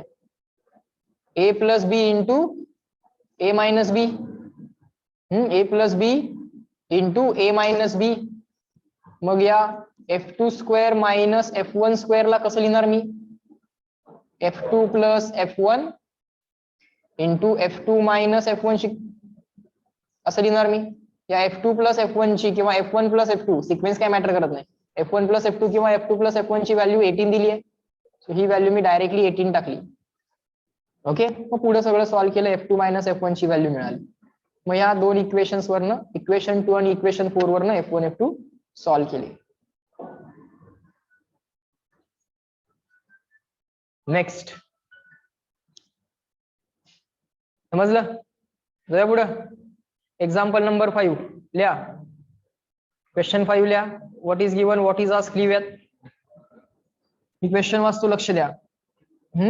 पुस्तकात बघितलं चालेल. The resultant of two forces one double the other. बर दोन फोर्सेस आहेत. एकाचा मॅग्निट्यूड कसा आहे दुसऱ्याच्या डबल आहे. काय दिलंय one double the other. One double the other म्हणजे एका फोर्सचा मॅग्निट्यूड दुसऱ्याच्या काय आहे डबल आहे. मग F2 चा मॅग्निट्यूड किती घेऊयात आपण. F2 equals to 2 times F1. The resultant of two forces one double the other in magnitude is perpendicular to the smaller of the two. मग यात F2 स्मॉलर आहे की F1 स्मॉलर आहे. नीट बघा. F1 स्मॉलर आहे. मग या दोघांचा रिझल्टंट स्मॉलरला काय आहे परपेंडिक्युलर. पुढे लिहा. Resultant is perpendicular to smaller. बर resultant is perpendicular to smaller. मग बाळांनो असं करूयात. हा आपला पहिला फोर्स कोण असेल. हा F1 स्मॉलर फोर्स. हा कोण त्यांचा रिझल्टंट असेल की नाही बोला. तो रिझल्टंट स्मॉलरला काय सांगितलंय त्यांनी. हा तो रिझल्टंट स्मॉलरला काय सांगितलंय परपेंडिक्युलर. असं लिहूयात. मग F2 बार बाळांनो कंपल्सरी असा पाहिजे की नाही सांगा मला. बोला yes no. F2 bar should be compulsory this. बोला येस नो. मोठ्याने बोला yes no. So this is F2 bar. Bar पुढे काय विचारले. The angle between the two forces is. काय विचारले फायनली. काय विचारले angle between the two forces. लिहा. आम्हाला विचारले angle between F1 bar and F2 bar. F1 bar आणि F2 बार मधला अँगल. दोन फोर्सेस मधला अँगल तेव्हाच मिळतो जेव्हा forces complete my statement. We can. Sir option D is 90 degree. बर F1 आणि F2 मधला अँगल विचारलाय तुला. F1 आणि R मधला अँगल विचारला नाहीये. तो तर मी इथं 90 म्हणून लिहिलेलाच आहे. Resultant is resultant is perpendicular to F1 बार.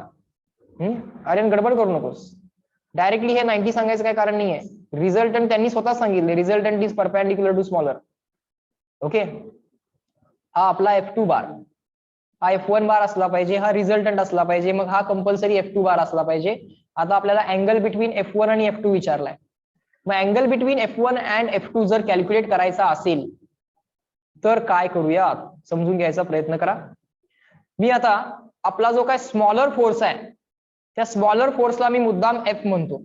मग हा जो काय F2 असणार, तो F2 काय असणार, 2 टाइम्स F असणार. बोलायस नो मॅग्निट्यूड मध्ये हा F असेल, तर हा काय असेल, 2 टाइम्स F असेल मॅग्निट्यूड मध्ये. मग R किती असेल त्याचा विचार करता येईल, आपल्याला काढता येईल. पण त्यांनी आपल्याला काय विचारलंय, R तर विचारला नाहीये त्यांनी आपल्याला angle between F1 and F2 विचारलाय. दोन फोर्सेस मधला जर बाळांनो अँगल बघायचा असेल, then 2 forces must be starting from same point. मग हा तुमचा F1 बार. आता F2 बार इथं ड्रॉ करू नका. हा जो काय F2 बार आहे, हा जो काय F2 बार आहे तुमचा, हा F2 बार आहे इथं. हा तुमचा रिझल्टंट पण आहे, हा रिझल्टंट पण आहे. पण हा F2 बार इथं न ड्रॉ करता मी इथं ड्रॉ केला तर काय अडचण आहे का, बोला काय अडचण आहे का. F2 बार इथं ड्रॉ केला तर वेक्टर चालतो ना, पॅरलली मूव्ह केला तर चालतो की नाही, बोलायस नो. सो हा F2, हा F1, आणि बाळांनो आपण पॅरलेलोग्राम लॉ अप्लाय करूयात. आता बघा मी हेच परत एकदा ड्रॉ करतो. मी इथं F1 ड्रॉ करणार, समजून घ्या, नीट समजून घ्या. मी इथं F1 ड्रॉ करणार आणि इथं F2 ड्रॉ करणार. आता मला पहिल्यांदा दोन फोर्सेस दिसू देत, एक दिसू दे F1, एक दिसू दे F2. एक F1 आणि एक F2 मला दिसू दे पहिल्यांदा. हा झाला माझा F2. या F1 आणि F2 मधला अँगल दिसला का बघा मला, जो अँगल किती आहे, थीटा. F1 आणि F2 मधला माझा अँगल थीटा आहे. आता मी या दोन फोर्सेसचा रिझल्टंट करणार आहे, पण तो रिझल्टंट कसा आहे त्यांनी मला ऑलरेडी सांगितलंय. तो रिझल्टंट स्मॉलरला काय आहे, स्मॉलर फोर्सला तो रिझल्टंट काय आहे, परपेंडिक्युलर.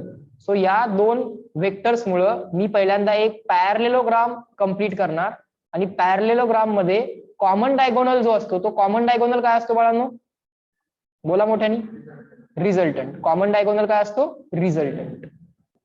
हा कॉमन डायगोनल रिझल्टंट आहे, आणि हा रिझल्टंट स्मॉलर फोर्सला काय आहे, परपेंडिक्युलर आहे.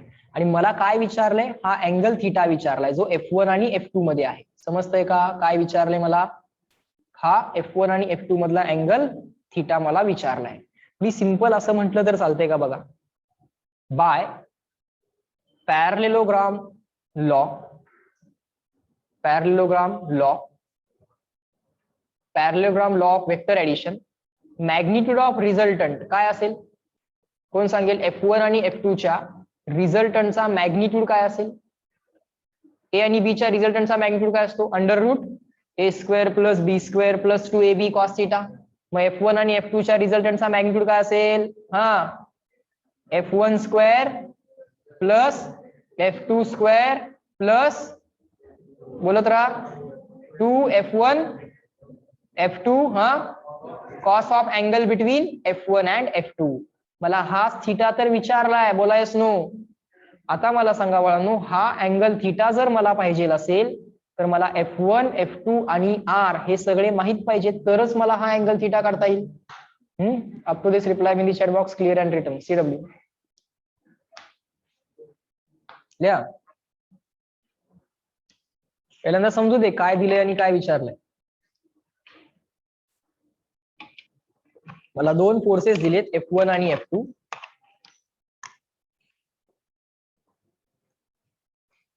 त्यांच्या मॅग्निट्यूड मधलं रिलेशन पण दिलंय, F2 is double F1, F2 is 2 times F1, ते पण सांगितलंय. रिझल्टंट हा स्मॉलर फोर्सला परपेंडिक्युलर आहे असंही सांगितलंय. Up to this CW.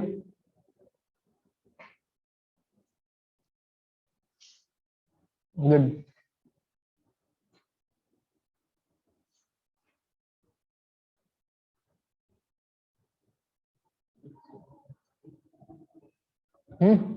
आता मला हा अँगल थीटा माहित नाहीये. मग तो थिटा काढायसाठी बाकी सगळं माहितच पाहिजे. एक इक्वेशन एक अननोनचा गेम जर पाहिजे असेल, बरोबर, if you want the game of one equation one unknown, then this are F1 F2 must be known. बर, आपल्याला एवढं तरी माहित आहे. काय काय माहित आहे आपल्याला? F1 ची व्हॅल्यू F घेऊया आपण, F2 ची व्हॅल्यू किती घेऊया? 2F. R ची व्हॅल्यू काढता येईल की नाही F च्या लँग्वेज मध्ये बाय युझिंग द पायथागोरस? बोलायस नो? हा, पायथागोरसनी काढता येईल आपल्याला ही व्हॅल्यू, कारण हा जर F2 आहे तर हा पण F2 असणार आहे. मग आपण आयडिया काय करूया? आपण आयडिया अशी करूया, F1 ला F म्हणूया बाळ, F2 ला 2F म्हणूया, आणि R ची व्हॅल्यू पहिल्यांदा कॅल्क्युलेट करूया. बरोबर, या तीन नंबर्स मध्ये F1 F2 आणि R या तीन नंबर्स मध्ये काय रिलेशन असेल? हा, याला तर इक्वेशन 1 म्हणून टाका. नाव असं म्हणूया, लेट मॅग्निट्यूड ऑफ F1 जो काय आहे त्याला आपण F म्हणूयात. देअरफॉर F2 जो काय असेल तो 2 टाइम्स F1, F2 जो काय आहे तो 2 टाइम्स F1, पण F1 ला आपण F अज्युम केलंय, असा झाला. अँड फ्रॉम धिस ट्रायंगल, याला काहीतरी नाव देऊयात, याला नाव देऊयात triangle number 1. And from triangle number 1, या ट्रायंगल नंबर 1 वरून काय सांगता येते आपल्याला? F1 F2 आणि R मधलं रिलेशन तुम्ही सांगा बरं मला. नंबर्स मधलं वेक्टर रिलेशन, सॉरी वेक्टर म्हणतो, न्यूमरिकल रिलेशन, वेक्टर रिलेशन नाही. काय सांगता येईल? F2 square is equal to, बोला, F2 square is equal to, हा, F1 square plus R square. लिहा इथं, F2 square is equal to F1 square plus R square. बरं, आपल्याला कशाची व्हॅल्यू पाहिजे आहे? आपल्याकडे F1 F2 च्या व्हॅल्यूज आहेत, आता आपल्याला कशाची व्हॅल्यू पाहिजे आहे? R ची व्हॅल्यू पाहिजे आहे. एकदा का R ची व्हॅल्यू मिळाली की आपलं काम संपलं. बर, पहिल्यांदा एवढं लिहून घ्या, याच्या पुढे जाऊया आपण. F2 स्क्वेअर किती आलाय आपला? F1 square plus R square आलाय. बर, आता R ची व्हॅल्यू काढायची आपल्याला. F2 square is equal to F1 square plus R square आलाय आपला.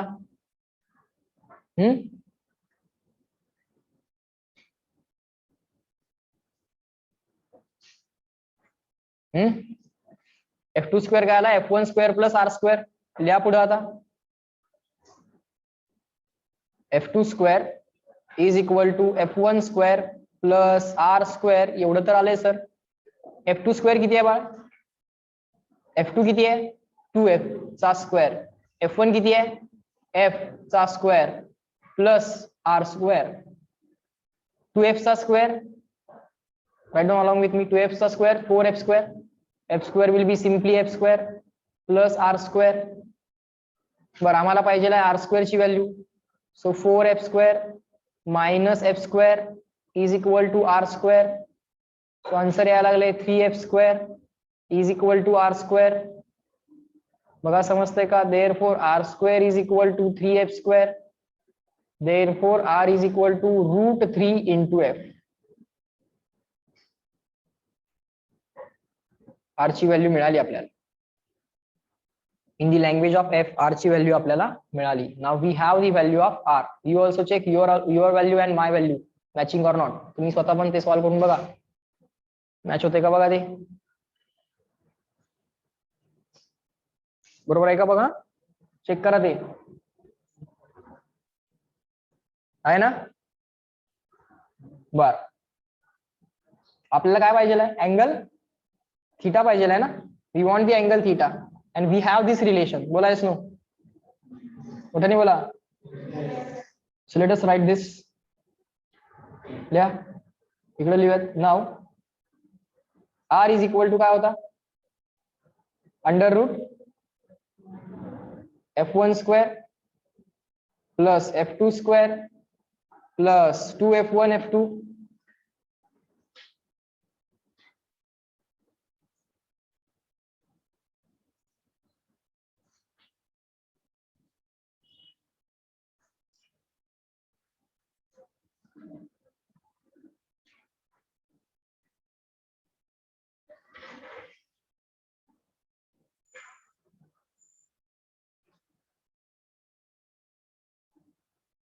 Plus 2f1 f2 cos theta बरोबर. टाका व्हॅल्यूज. आर ची व्हॅल्यू किती आली आहे किंवा स्क्वेअर करा पहिल्यांदा, दोन्ही बाजूला स्क्वेअर करा. Squaring on both the sides. आपल्याला कॉस थिटा पाहिजेलच आहे, स्क्वेअर करावंच लागणार आहे. R square is equal to काय येणार, f1 स्क्वेअर डायरेक्टली लिहिलं तरी चालेल ना, काय अडचण नाही. ही स्टेपच नाही केली, directly R square equal to f1 square plus f2 square plus 2f1 f2 cos theta by parallelogram law. f1 f2 चा रिझल्टंट आहे आर. आर ची व्हॅल्यू किती आली आहे, √3f. लिहा √3f चा square is equal to f1 किती आहे f, f2 किती आहे 2f correct, plus 2 times f1 किती आहे f, f2 किती आहे 2f इंटू कॉस थिटा. ठीक आहे, कॉस थिटाची व्हॅल्यू मिळेल, मग आपण थिटाची व्हॅल्यू कॅल्क्युलेट करूया, नंतर करूया. पहिल्यांदा कॉस थिटा तरी करूयात. बघा जरा मला सांगा कॉस थिटा किती येतोय. माझ्यापेक्षा आधी तुमचं कॅल्क्युलेशन व्हायला पाहिजे. √3 चा स्क्वेअर आला 3, f चा स्क्वेअर आला f square, f square, 2f चा square 4f square, 2 into f into 2 into f, 2 into 2 झालं 4, f इंटू f झाला f square into cos theta as it is. हा 3f square, 3f square minus f square minus 4f square. कसं कसं होते बघा हे 3f square, सगळे f square f square f square f square common आणि cancel करू शकता, नो इश्यूज. सगळे f स्क्वेअर काय करा कॅन्सल केले तरी चालतील. All the f square right साइडला f स्क्वेअर कॉमन येतील, लेफ्ट साइडच्या f स्क्वेअर बरोबर कॅन्सल होतील. So 1 plus 4 plus 4 cos theta.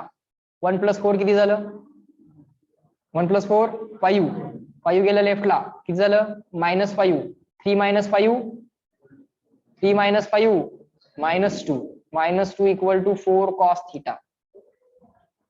Cos theta आला -1/2 करेक्ट, किंवा 4 cos theta is equal to -2.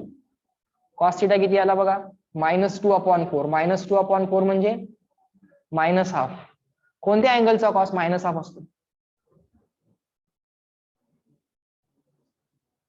For which angle cos theta is -1/2. बोला, for which angle cos theta is -1/2. कसं काढणार. First quadrant मध्ये cos positive आहे की निगेटिव्ह आहे, फर्स्ट क्वाड्रंट मध्ये कॉस पॉझिटिव्ह आहे की निगेटिव्ह आहे, काय आहे पॉझिटिव्ह. बर, मग याचा क्वाड्रंट कुठला असणार आहे, सेकंड किंवा थर्ड. आपण अँगल 0 to 180 लिहायचे आहेत, म्हणजे क्वाड्रंट कुठला सिलेक्ट करणार सेकंड. क्वाड्रंट कुठला सिलेक्ट करणार सेकंड. बर, आता मी तुम्हाला त्यावेळी पण शिकवलं होतं, समजा कॉस थिटाची व्हॅल्यू, साइन थिटाची व्हॅल्यू, टॅन थिटाची व्हॅल्यू जर निगेटिव्ह मध्ये येते तर पहिल्यांदा काय चेक करा, क्वाड्रंट चेक करा. क्वाड्रंट चेक केला, आता सेकंड क्वाड्रंट मध्ये कॉस थिटा काय आहे निगेटिव्ह, म्हणजे क्वाड्रंट फिक्स झाला आपला, बोलायच नो, क्वाड्रंट फिक्स झाला. आता कोणत्या अँगलचा कॉस 1/2 आहे चेक करा, मायनस सोडून द्या. आता कोणत्या अँगलचा कॉस 1/2 आहे, कोणत्या अँगलचा कॉस 1/2 आहे, 60 का 70, काय 60, कॉस 60 1/2 आहे. मग सेकंड क्वाड्रंट मध्ये कॉस 60 पाहिजे आहे आपल्याला, सेकंड क्वाड्रंट मध्ये कॉस 60 पाहिजे आहे, म्हणजे मायनस कॉस 60 आन्सर यायला पाहिजे. काय आन्सर यायला पाहिजे, मायनस ऑफ कॉस 60, बरोबर का. आन्सर काय यायला पाहिजे, मायनस ऑफ कॉस 60. मग मी असं जर लिहिलं तर कॉसला कॉसच पाहिजे आहे मला, कारण कॉस 60 1/2 मला पाठ आहे. मग मी असं लिहिलं तर चालतंय का बघा, कॉस ऑफ 180. आता सेकंड क्वाड्रंट मध्ये यायचं आहे आणि 60 कॉस 60 1/2 मला माहितीये, 180 प्लस 60 लिहू की 180 मायनस 60 लिहू, हा 180 मायनस 60. समजतंय का, मला कॉस थिटा इक्वल टू 1/2 पाहिजे.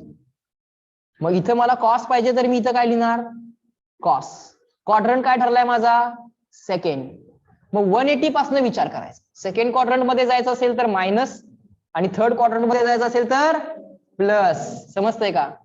So cos of 180 minus 60 is equal to, check करून बघा कॉस ऑफ 180 मायनस 60 किती येते मला सांगा. कॉस ऑफ 120 म्हणू नका, त्याची व्हॅल्यू किती येते चेक करूयात ना, -1/2 येते की व्हेरीफाय करूयात. आपण काय केलं, या मायनस वरनं काय ठरवला क्वाड्रंट, या कॉस मुळे काय ठरवलं कॉस, क्वाड्रंट सेकंड आहे आणि कुठल्या अँगलचा हा 60 कुठनं ठरवलाय आपण नुसत्या 1/2 वरनं काय ठरवलंय आपण 60. सो कॉस 60 1/2 एवढं तर आम्हाला माहिती आहे. कॉस ऑफ 180 मायनस 60 काय झालं असतं, हॉरिझॉन्टल ऍक्सिस आहे की व्हर्टिकल ऍक्सिस आहे, हॉरिझॉन्टल. हॉरिझॉन्टल म्हणजे कॉसचा चेंज साइन करायचा आहे की ऍज इट इज ठेवायचा आहे, चेंज की as it is, as it is. Change होणार आहे का नाही, हॉरिझॉन्टल ऍक्सिसला no change. As it is म्हणजे कॉसचा काय राहिला कॉसच राहिला सर, कॉसचा काय राहिला कॉसच राहिला, कॉसचा कॉसच राहिला. हे प्लस मायनस न बघता इथं जो काय अँगल लिहिलाय तो angle as it is.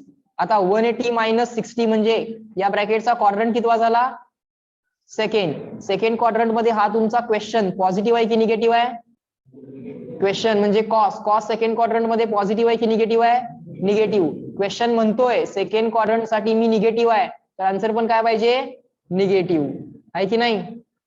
So आलं बघा, cos of 180 minus 60 is equal to minus 60.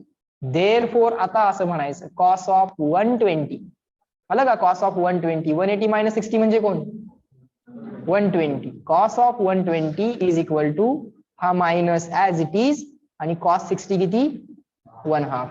म्हणजे हा थिटा किती असेल बाळ, आता याला कम्पेअर करा याच्या बरोबर,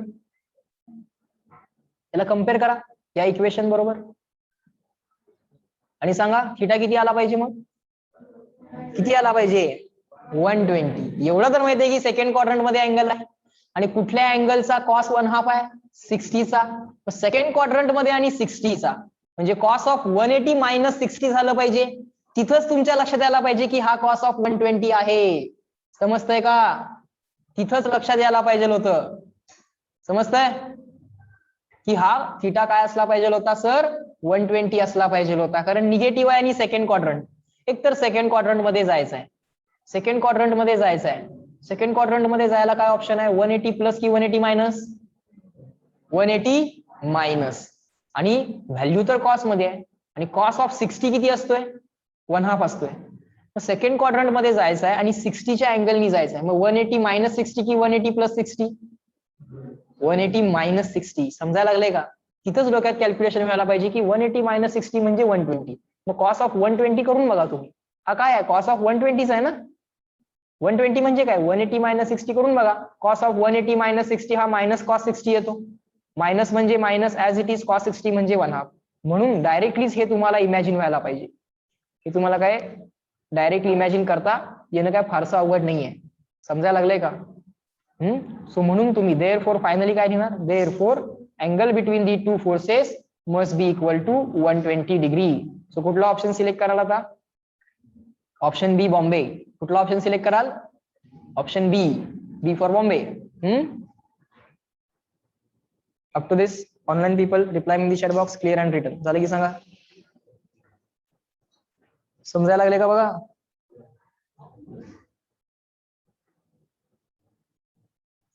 गुड.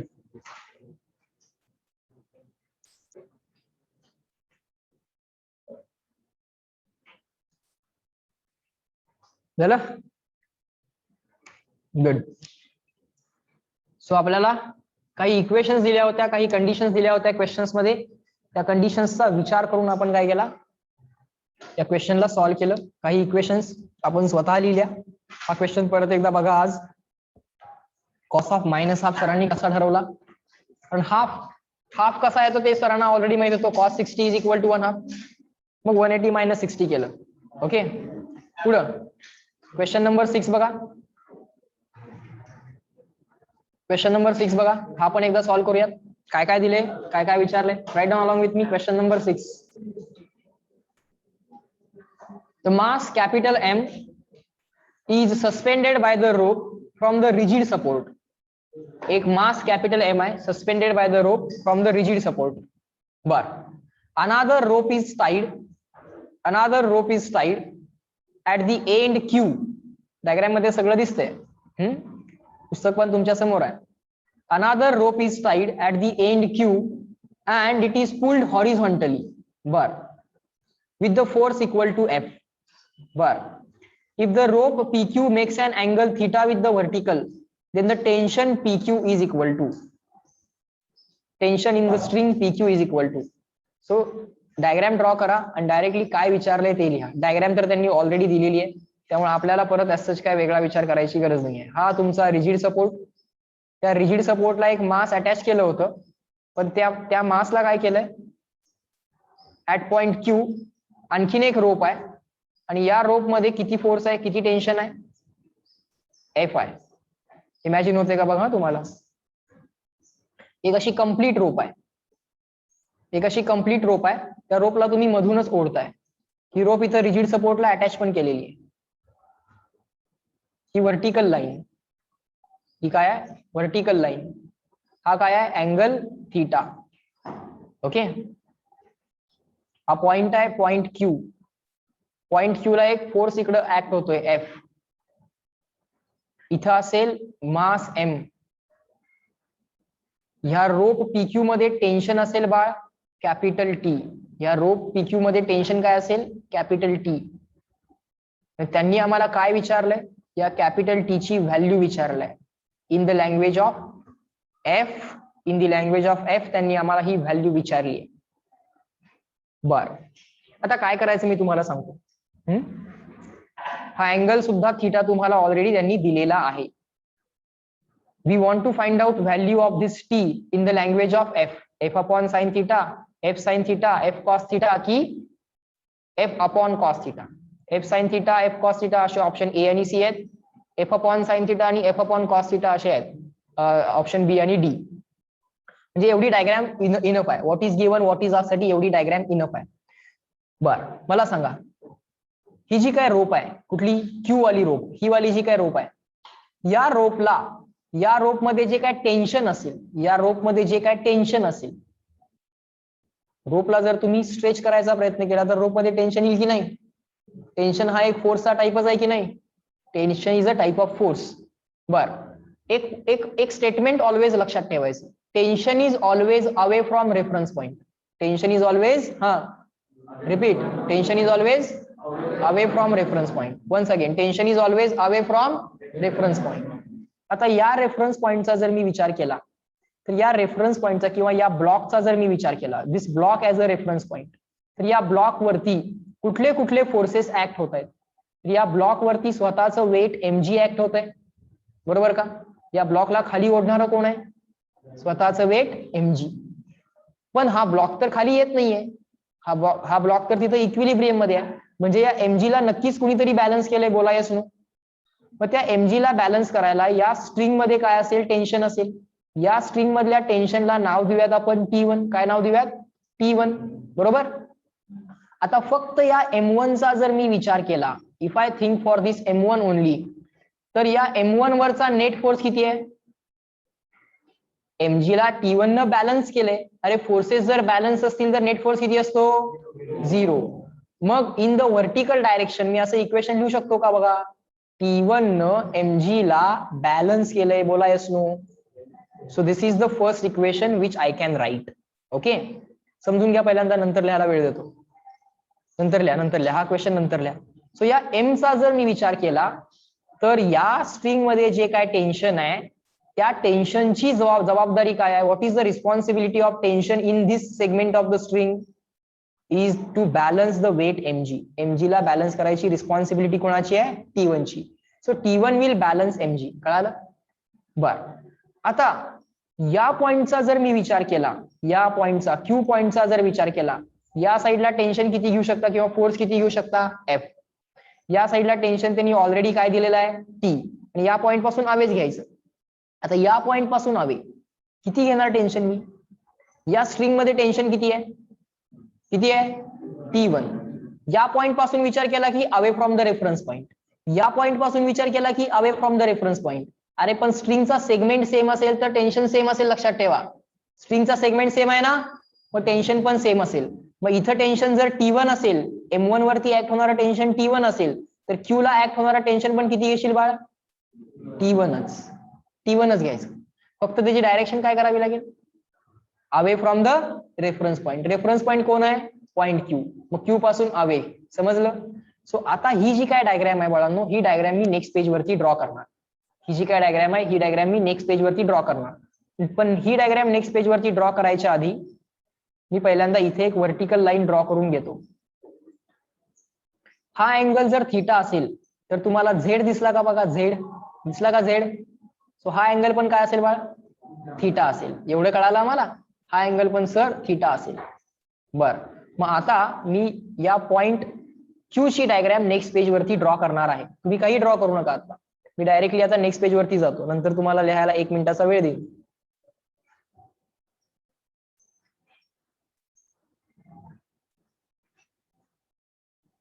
बर, ही जी काय डायग्राम आहे पॉइंट क्यू ला, ती आता डायग्राम मी नेक्स्ट पेज वरती ड्रॉ करणार आहे. ती अशी होती का बघा, पॉइंट क्यू ला इकडं काय ऍक्ट होत होतं? फोर्स एफ बोलायस ना, बरोबर असा हॉरिझॉन्टल फोर्स एफ आहे.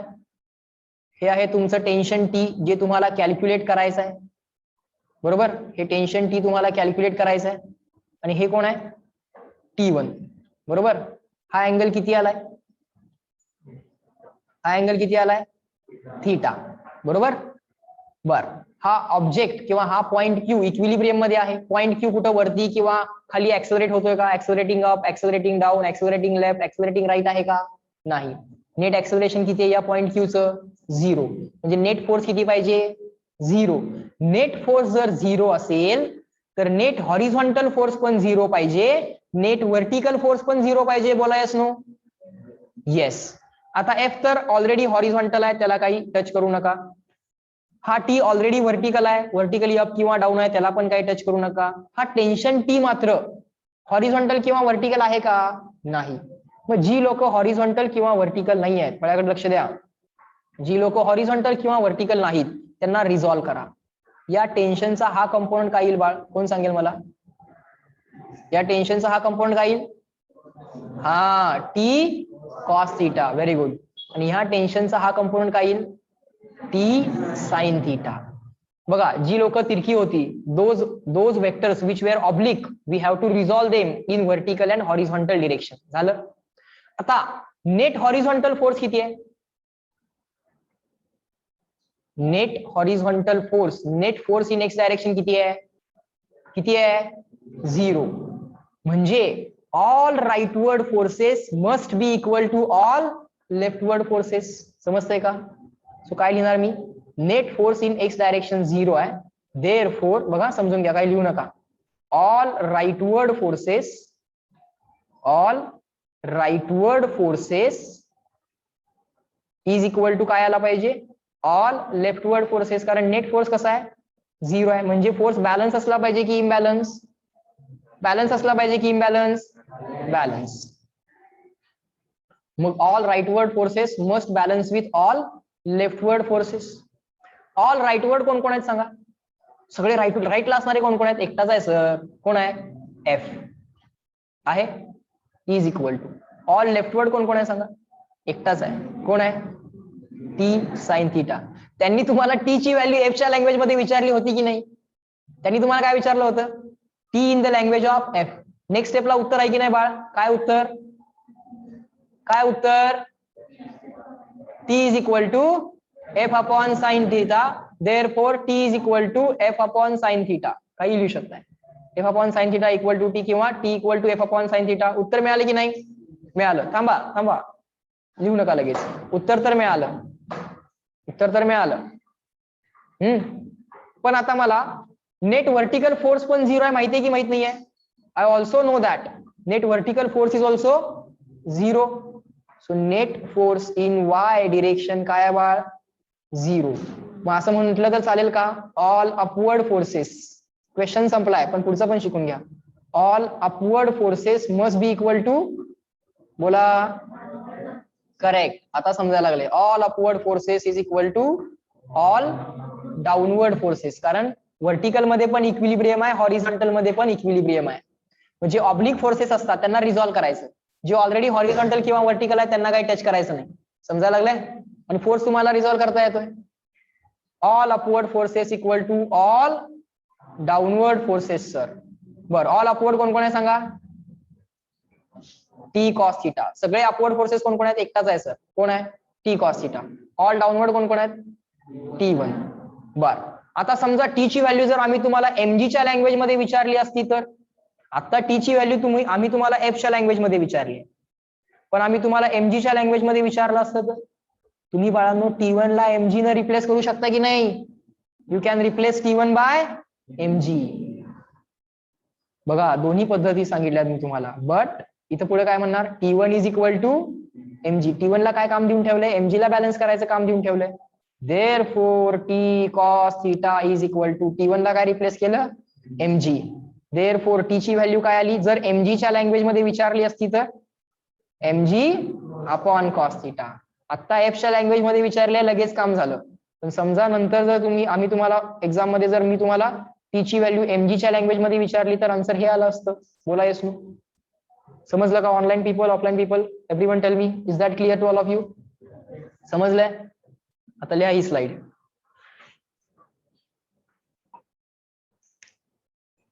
एव्हरीवन राईट डाऊन, लिहून घ्या ते.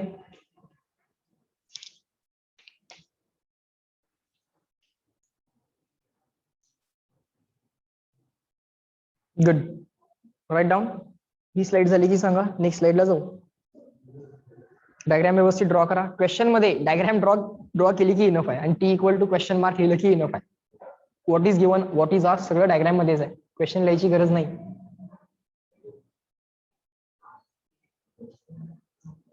झाले की सांगा, पुढे जाऊ. क्वेश्चन ड्रॉ केलाय तुम्ही ऑलरेडीच ना? फक्त व्हर्टिकल लाईन ड्रॉ करून तिथं थिटा एक ऍडिशनल अँगल दाखवा ना. ऑलवेज लक्षात ठेवा बाळांनो, हा अँगल थिटा असेल तर हा पण ऑटोमॅटिकली थिटा येणार. झेड दिसतो ना तुम्हाला? झेड दिसला की हा Z angle, X angle, F angle equal असतात ना? झेड अँगल, एक्स अँगल आणि एफ अँगल इक्वल असतात. पुढच्या पेजवरच लिहून घ्या हे सगळं. टी ची value in the language of F, T ची value in the language of mg, दोन्ही दिले तुम्हाला. स्वतः थोडे थोडे फोर्स वरती बेस्ड क्वेश्चन्स आम्हाला लक्षात यायला चालू झाले. भरपूर क्वेश्चन सॉल्व्ह करू आपण फोर्स वरती बेस्ड. आता सगळं इक्विलिब्रियम वाला चालू आहे आपलं. सगळं कसं चालू आहे? इक्विलिब्रियम वालं. त्यामुळे नेट हॉरिझॉन्टलचा फोर्स 0 आहे, नेट व्हर्टिकलचा फोर्स 0 आहे. इक्विलिब्रियम म्हणजे बॅलन्स फोर्सेस. पण जेव्हा फोर्सेस अनबॅलन्स असतील तेव्हा काय, तेही आपण या चॅप्टर मध्ये शिकणार, पण नंतर नेक्स्ट लेक्चरला. या लेक्चर मध्ये सगळं इक्विलिब्रियम वाला शिकलो आपण. Net horizontal force 0, net vertical force 0 हे शिकतोय आपण.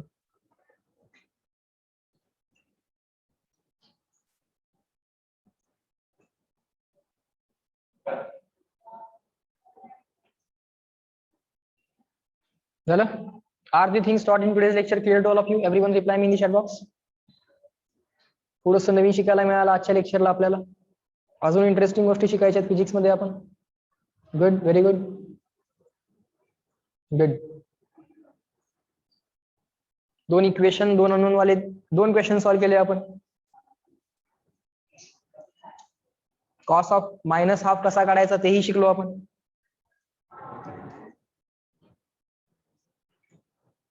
उद्याच्या लेक्चरला Newton's third law of motion आणि NLM वरचे प्रॉब्लेम सॉल्विंग अजून करूयात आपण नेक्स्ट लेक्चरला.